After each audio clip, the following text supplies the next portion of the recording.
August 1945. The air over the Pacific was a shroud woven from salt, defeat, and the vaporous ghosts of burning fuel. For the women of the 7th Kikutai Special Assault Unit, the world had shrunk to the iron confines of a transport ship, its belly groaning with the weight of the vanquished. They were the daughters of the chrysanthemum, the elite female soldiers of the Japanese Empire, forged in the crucible of a divine mandate and tempered by the steel of their German allies' ideology. Their universe had been one of stark, glorious simplicity, absolute loyalty, the beauty of sacrifice, and the unshakable certainty of their destiny to co-author a new world order. Now, that universe had fractured, its pieces glittering like sharp, meaningless glass on the floor of a conquered temple. Their skin was caked with the grime of their final stand on a forgotten atoll, but beneath it, their spirits were encased in a far more resilient armor of conviction. They were not merely defeated soldiers. They were sacred vessels of a dying God, and they knew with a chilling certainty what awaited them at the hands of the Americans. The propaganda reels flickering in makeshift theaters from Okinawa to the Rhineland had painted a vivid, monstrous portrait of their captors. They were the Oni, the White Devils, a mongrel race of decadent, undisciplined barbarians who possessed a brutish, almost accidental industrial might. Their soldiers were soft, their leaders corrupt, their culture a shallow pool of fleeting pleasures. The women expected torture, not as a possibility, but as a foregone conclusion. Their German liaisons had spoken with cold authority of the enemy's methods, interrogations designed to shatter the mind, humiliations crafted to break the soul. They had steeled themselves for this. Each woman carried within her the invisible blade of seppuku, a spiritual commitment to self-destruction before dishonor. They would give the enemy nothing but their silence and the final defiant act of their deaths. The journey across the endless blue was a silent, collective meditation on this ultimate duty. They were a garden of wilted flowers, their faces pale and set, waiting for the inevitable boot that would crush them into the mud. The first crack in this armor of expectation was not a blow, but a whisper of absurdity. Disembarking onto the sun-baked soil of Utah, a landscape so alien it felt like the surface of a dead planet, they were herded not into dungeons, but into clean, orderly barracks of freshly cut pine. The air smelled not of blood and fear, but of sawdust and dry earth. They were given coarse but clean clothing, blankets that smelled of lye soap, and a meal that was shockingly, offensively substantial. Stew with actual meat, bread that was soft, coffee that was real. Senior Lieutenant Chioko Arakita, her face a mask of disciplined granite, saw it all with the cold clarity of a veteran strategist. It was a trick, a classic softening technique. They were being fattened like pigs for a slaughter of the mind, their bodies nourished to make their spirits pliable for the coming interrogations. She ordered her women to eat, but to remember, every morsel was a poison, every comfort a hook. They would take the enemy's sustenance, but they would not yield. They would let the facade of civility wash over them, knowing that beneath it lay the true demonic face they had been trained to expect. But what if the face they were waiting for was never going to appear? If you find this exploration into the psychology of war compelling, be sure to subscribe to our channel for more stories that challenge established narratives. They waited for a week, then two. The days settled into a rhythm that was confoundingly, maddeningly mundane. The guards were not the leering sadists of their imagination. They were older men mostly with weary eyes and a professional detachment that was more unsettling than outright cruelty. They enforced the rules with a kind of bureaucratic disinterest, as if managing a tedious but necessary piece of administrative work. There was no random violence, no screaming in the night, no one being dragged away for a special session. The only sounds were the crunch of boots on gravel, the distant drone of a supply truck, and the murmur of 1,000 women from a dozen defeated nations speaking in a polyglot of confusion. The tension, wound tight as a watch spring during the first few days, began to slacken into a dull, gnawing bewilderment. The enemy was refusing to play his part. He was denying them the honorable stage upon which they had planned to perform their final act of defiance. The expected script was torn to shreds on a Tuesday morning. The women were assembled in a newly constructed hall, the raw lumber still sweating resin in the morning heat. An American officer, a man whose uniform was impeccably pressed and whose face showed no trace of malice, stood before them.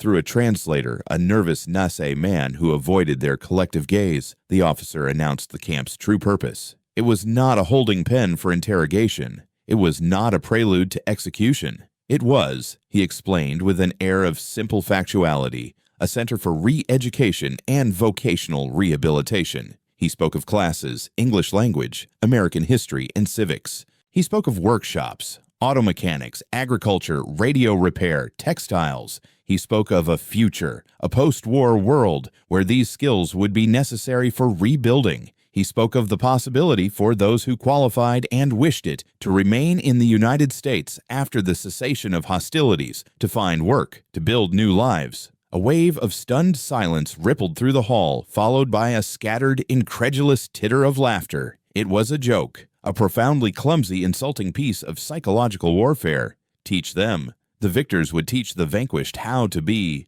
useful. The concept was so alien, so fundamentally contrary to the nature of war as they understood it, that it could only be a lie. Chioko's eyes narrowed. This was more insidious than torture. They would not break their bodies. They would try to colonize their minds. They would attempt to wash away their identity with the soap of American platitudes and replace their sacred duties with the vulgarity of vocational skills. She saw the trap clearly. It was a campaign not for intelligence, but for their very souls. She would not allow it. Her women would resist this cultural poison as fiercely as they had resisted bullets and bayonets. They would attend these classes, and they would turn them into a new battlefield, a silent, disciplined front of contempt and non-compliance. The enemy's most dangerous weapon, it turned out, was not a bomb, but a blackboard. What do you believe was the true motive behind such a program? Share your thoughts in the comments section below. The first few weeks of the program were a silent war of wills. The Japanese women, led by Chioko's unyielding example, entered the classrooms with faces of stone. They sat with perfect posture, their hands folded, their eyes fixed on a point just beyond the instructor's head. They were a wall of silent, unified defiance. The English teacher, a kindly, middle-aged woman from Ohio named Mrs. Gable, who looked as if she should be baking apple pies rather than instructing prisoners of war, was met with 100 empty stares. She would point to a picture of a house, pronounce the word with exaggerated care, and be met with a silence so profound it seemed to absorb the sound. She would write on the blackboard, her chalk scratching out the alien alphabet, and not a single head would bow to take a note. They would not learn the enemy's tongue. They would not acknowledge his history. They would not dignify his attempt at indoctrination with participation. This strategy of passive resistance, so effective in the rigid hierarchies of their own military, had a perplexing effect on the Americans.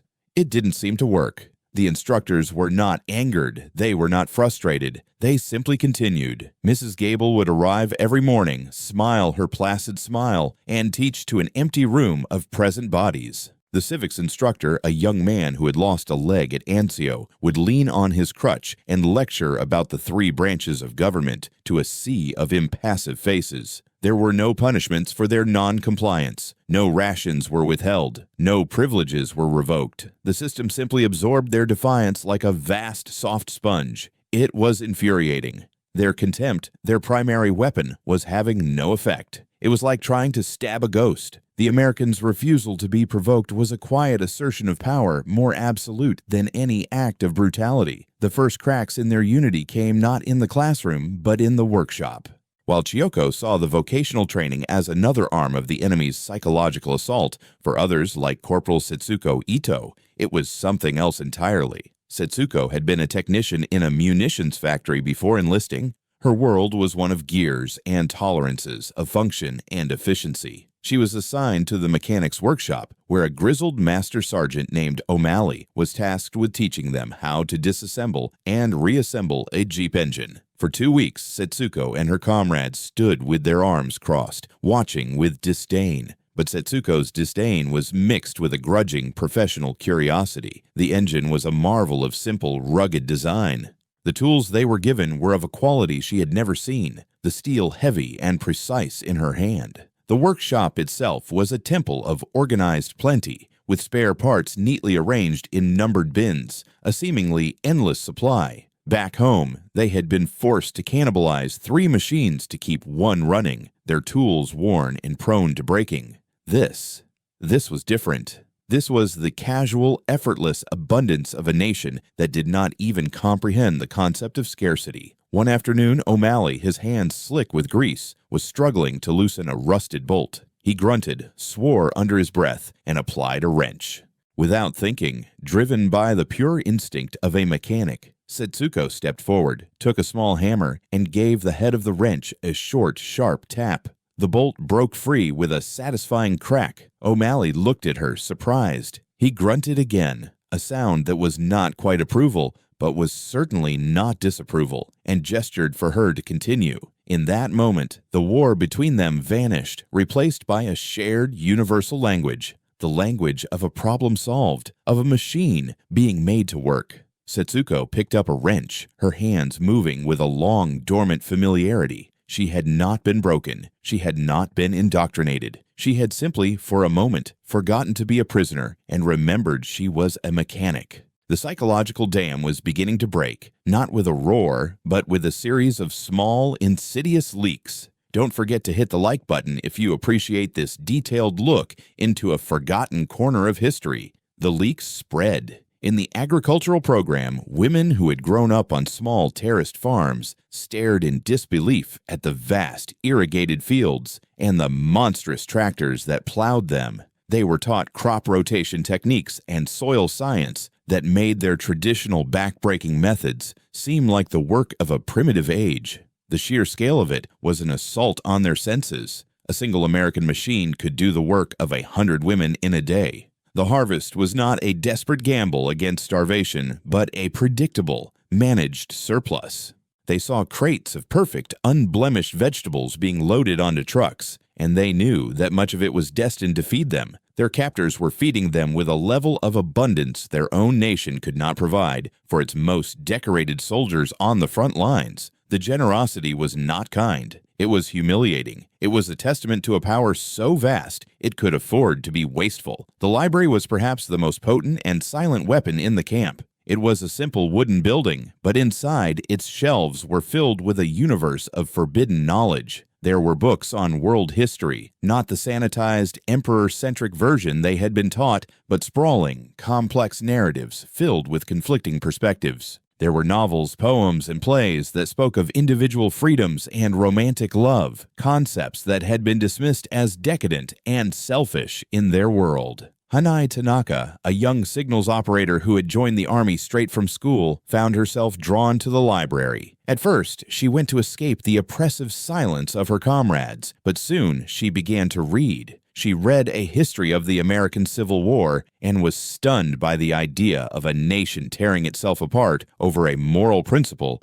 and then somehow stitching itself back together. She read a translated copy of The Grapes of Wrath and felt a strange, forbidden empathy for the struggling American farmers, whose poverty seemed, in its own way, as profound as that of her own people. The books began to deconstruct her world. The carefully built walls of her ideology, which had seemed so impenetrable, were revealed to be made of paper. The Americans were not the one-dimensional Oni of the propaganda films. They were complex, contradictory, and deeply recognizably human. Their history was not a story of effortless supremacy, but one of brutal struggle, failure, and constant reinvention.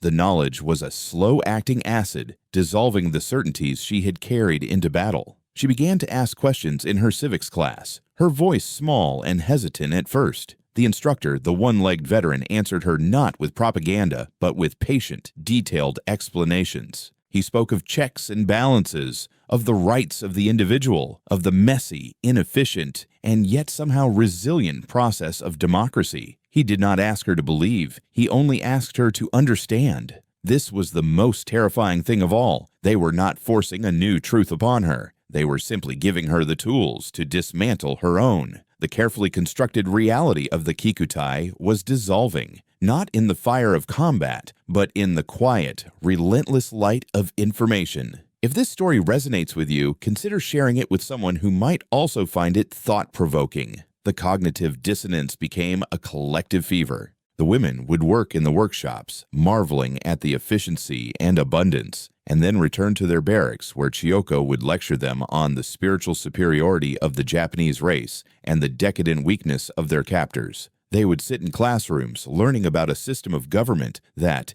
in theory, protected the rights of the minority, and then they would perform their evening rituals, reaffirming their absolute, unquestioning loyalty to an emperor they had never met. The two realities could not coexist. The world presented by the Americans was not just different. It was systematically, demonstrably, overwhelmingly more effective. Their machines worked better. Their food supply was more stable. Their system, for all its perceived chaos, produced a level of material wealth that was simply beyond the comprehension of women who had been taught that suffering and scarcity were virtues. This dissonance manifested in strange ways. Small acts of rebellion against Chiyoko's iron-willed discipline began to surface. A woman would be caught humming an American tune she had heard on the camp radio. Another would be seen practicing her English letters in the dust. Setsuko, the mechanic, began a quiet trade, using her skills to repair broken items for the guards, a watch, a cigarette lighter, in exchange for small luxuries like chocolate or magazines. These were not acts of treason. They were acts of nascent individualism, of women beginning to see themselves not as interchangeable parts of a divine machine, but as people with individual skills and desires. Each piece of chocolate, each new English word learned, was a small vote for the reality of the camp over the ideology of the homeland. Chiyoko fought back with the only weapons she had left: shame, duty, and fear. She spoke of their ancestors, of the dishonor they were bringing upon their families. She reminded them of the oaths they had sworn, of the blood that had been shed by their comrades. She warned them that the Americans' kindness was a lie, a more potent form of poison that would rot them from the inside out. But her words, which had once been as powerful as Scripture, now sounded thin and brittle. They could not compete with the tangible, undeniable evidence of their senses. They could not compete with the feeling of a full stomach, the satisfaction of a well-repaired engine, or the quiet thrill of reading a forbidden book. She was like a priestess trying to preach of the gods of fire and storm to people who had just discovered electricity. The old magic was losing its power. The very foundations of their identity were being systematically replaced, not by force, but by a relentless tide of undeniable reality. What does it take to change a deeply ingrained belief system? Let us know your thoughts. The psychological turning point, the moment the war was truly and irrevocably lost, was not a grand, dramatic event. It was quiet, mundane, and centered around a shipment of broken tractors. They arrived one morning on a series of flatbed trucks, a procession of rusted, derelict machines from farms across the state.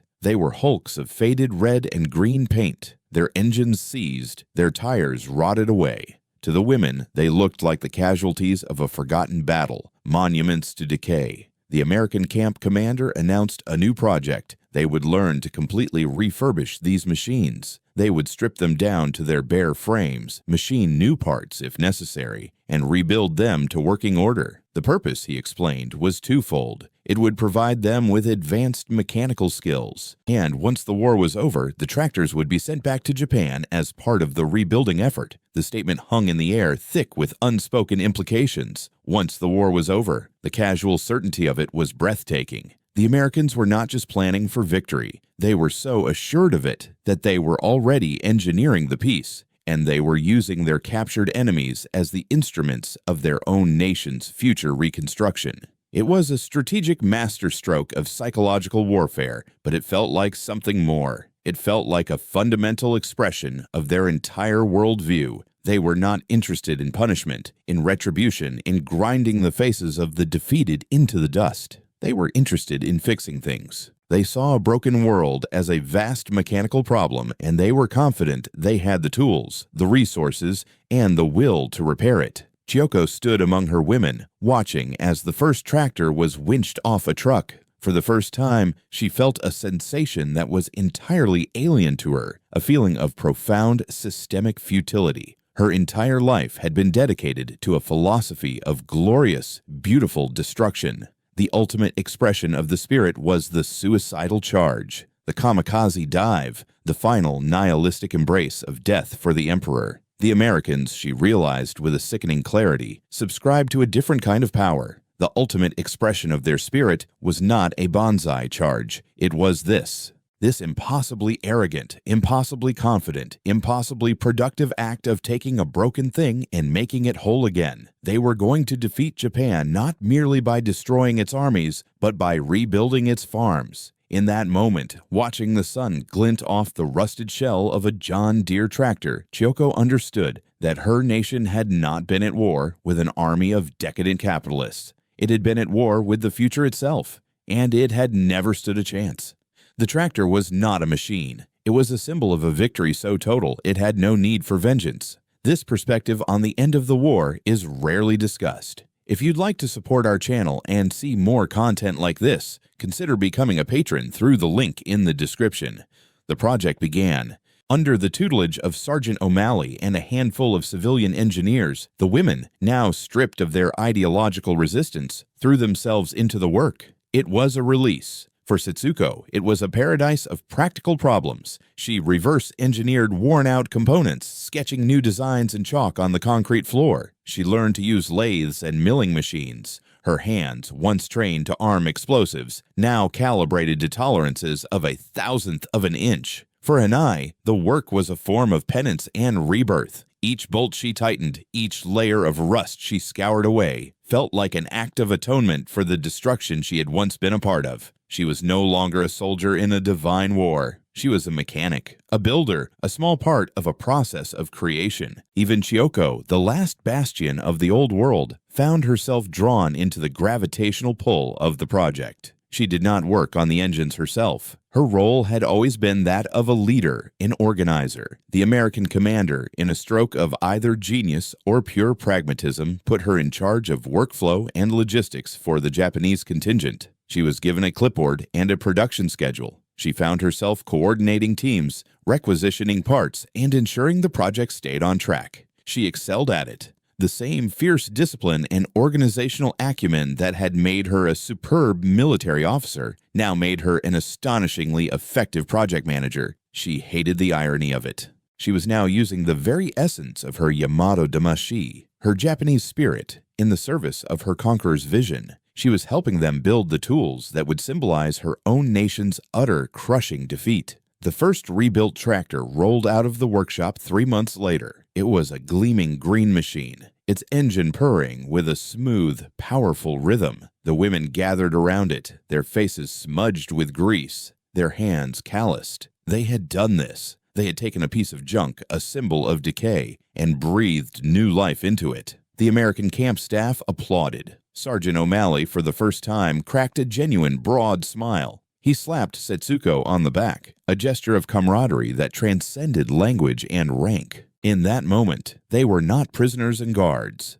They were not Japanese and American. They were simply mechanics, proud of their work. A single perfect machine stood as a testament to their shared effort, a symbol not of victory or defeat, but of the simple, profound power of reconstruction. The war for their minds was over. The surrender had been unconditional. What do you think is more powerful in shaping a person's beliefs, ideology, or tangible experience? Let us know in the comments below. The official end of the war was announced over the camp's public address system. The words, spoken first in English and then in Japanese, were almost a formality. The war had ended for these women months ago, in a dusty workshop in Utah. There was no celebration, no despair. There was only a quiet, weary acceptance. The world they had fought and been willing to die for was gone. The ideology that had given their lives meaning had been exposed as a hollow, brittle thing, unable to withstand the crushing weight of a different reality. Their God had been proven mortal, their divine mission a tragic, bloody mistake. They were adrift, unmoored from their past, and uncertain of their future. Then came the final, most disorienting act of the Americans. As promised, they were given a choice. They could be repatriated to Japan to return to a land they now knew was shattered and starving, or they could apply for provisional work permits to remain in the United States. It was a choice that should have been simple. Duty, family, and honor all pointed in one direction: home. But home was a place of ghosts now, a country whose foundational myths they could no longer believe in. The America they had been taught to hate had, through a process of relentless, non-violent deconstruction, become something else. It was not a paradise. They had seen its flaws, its contradictions, its casual wastefulness. But it was also a place where a machine could be fixed, where a crop could be reliably grown, where a person with a skill had value. It was a place that believed in the future. The Kikutai, once a single body with a single mind, shattered into 100 individual decisions. Some chose to go home, unable to sever the final ties of blood and soil. They would return as different women, carrying a strange and dangerous knowledge in their hearts, forever haunted by the memory of a different possible world. Others, like Setsuko, chose to stay. For her, the choice was pragmatic. America was a country full of machines that needed fixing. It was a place where her skills had a tangible, immediate value. She did not love America, not yet, but she respected its power, its sheer, undeniable functionality. Hanai also chose to stay, her decision more philosophical. She wanted to continue to learn, to read the books, to understand the country that had so thoroughly and systematically taken her world apart. She felt a duty not to an emperor, but to the truth, however complicated and painful it might be. And Chiyoko, the commander, the priestess of a dead faith. She made the most shocking choice of all. She applied to stay. She accepted a job as a floor supervisor in a textile factory in North Carolina, a position arranged by the camp's administration. Her reasons were her own, locked behind the iron discipline that had never truly failed her. Perhaps it was a form of self-imposed exile, a penance for her role in leading so many to the brink of a meaningless death. Or perhaps, in the deepest, most pragmatic part of her soul, she had recognized a simple, irrefutable truth. The world had changed, and the only way to survive was to change with it. The warrior had laid down her sword and picked up a clipboard not in defeat, but in a final stunning act of adaptation. The final legacy of their war was not a tally of battles won or lost, but the quiet, profound, and irreversible transformation of the human soul. Thank you for joining us on this deep dive into a complex and often overlooked aspect of human history. If you've made it this far, please consider subscribing and turning on notifications so you don't miss our next story. The women who remained scattered across the vast American continent, echoes of a war that was already fading into memory. They became mechanics, farmhands, factory workers, and librarians. They married, had children, and grew old, their stories dissolving into the great, anonymous river of American life. But they never forgot. They never forgot the smell of cordite and the chill of fear, but more vividly, they remembered the smell of pine in the Utah barracks, the satisfying heft of a quality steel wrench, the taste of real coffee, and the quiet rustle of pages in a library filled with forbidden ideas.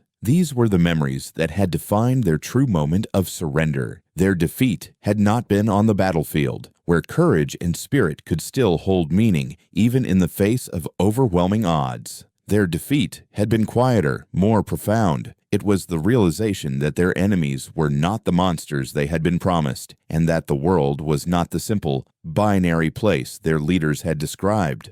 They had been prepared to fight a war of fire and steel, but they had been confronted with a war of logistics, systems, and ideas. They had been ready to die for an ideology of scarcity, sacrifice, and glorious death. They had been conquered by an ideology of abundance, pragmatism, and relentless forward-looking creation. Years later, an elderly Hanai, now a grandmother living in California, would sometimes visit the local library with her grandchildren. As they ran laughing through the aisles, she would pause in the history section. She would run a hand over the spines of the books, feeling the smooth paper and the solid weight of them in her hand. She understood now that the most powerful arsenal in the world was not housed in a silo or on an aircraft carrier. It was here. It was the freedom to read, to question, to learn, and to see the world not as you were told it was, but as it truly is, in all its messy, complicated, and contradictory glory. Her war had ended the day she was handed a library card.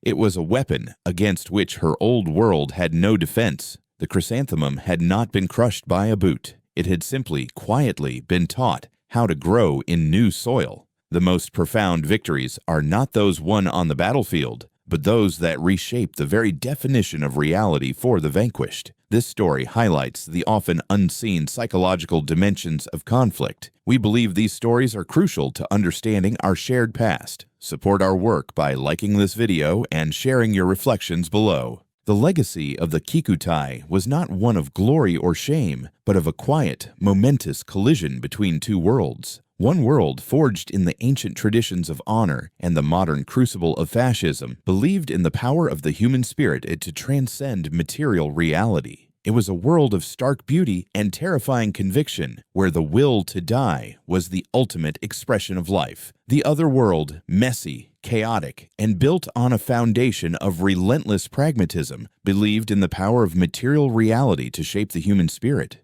It was a world of systems, of surplus, of problems to be solved, where the will to build was the ultimate expression of power. For the women of the Kikutai, the prisoner of war camp in Utah was the precise point where these two universes collided. What they experienced was not just a military defeat, but an ontological one. Their entire framework for understanding reality was dismantled, piece by piece, not with malice, but with a kind of overwhelming, systematic competence. The clean barracks, the abundant food, the patient teachers, the high-quality tools, the library full of uncensored books, and the final stunning gesture of the rebuilt tractors. These were not individual acts of kindness. They were the symptoms of a system so powerful and so confident in its own supremacy that it had no need for the traditional cruelties of war. Cruelty, they came to understand, was a tool of the weak, of those who feared their grip on power was tenuous. The true power was the ability to transform an enemy not into a corpse, but into a productive member of a new reality. The silence in the classrooms was not just defiance. It was the sound of a worldview cracking under pressure. The click of a well-made wrench was not just the sound of a nut being tightened. It was the sound of a new set of values taking root. The rustle of a turning page was not just the sound of reading.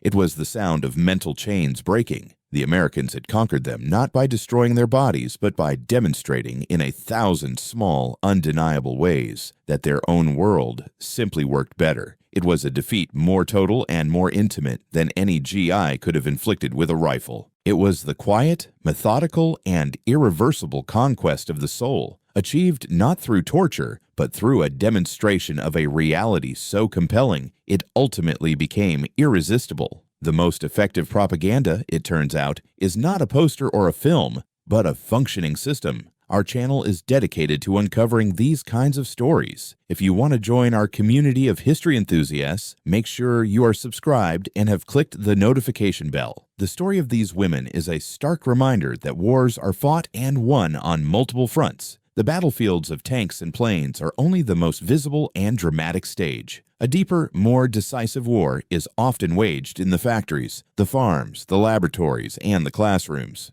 The Allied victory in the Second World War was not just a triumph of military strategy. It was a triumph of logistics, of industrial production, and, in some small but significant corners, of a philosophy of victory that looked beyond mere subjugation. The Utah camp and others like it were not just prisons. They were showcases. They were living, breathing demonstrations of the very system the Axis powers had sworn to destroy, and its quiet, overwhelming effectiveness was a more potent weapon than any bomb. For Chiyoko, Setsuko, Hanai, and the others, the American West was not the site of their imprisonment, but of their liberation. It was a liberation not into freedom in the political sense, but a liberation from a worldview that had demanded their absolute sacrifice for a cause built on a foundation of brittle lies. They were freed from the obligation to die for an emperor who was, in the end, just a man. They were freed from an ideology that glorified scarcity in the face of a world that was capable of incredible abundance. They were freed from a world of rigid, unquestioning obedience and introduced to a world of messy, complicated, and often frustrating choice. This transition was not easy or painless. It was a long, slow process of shedding an old skin, of unlearning the core tenets of their existence. But it was a profound testament to the human capacity for adaptation.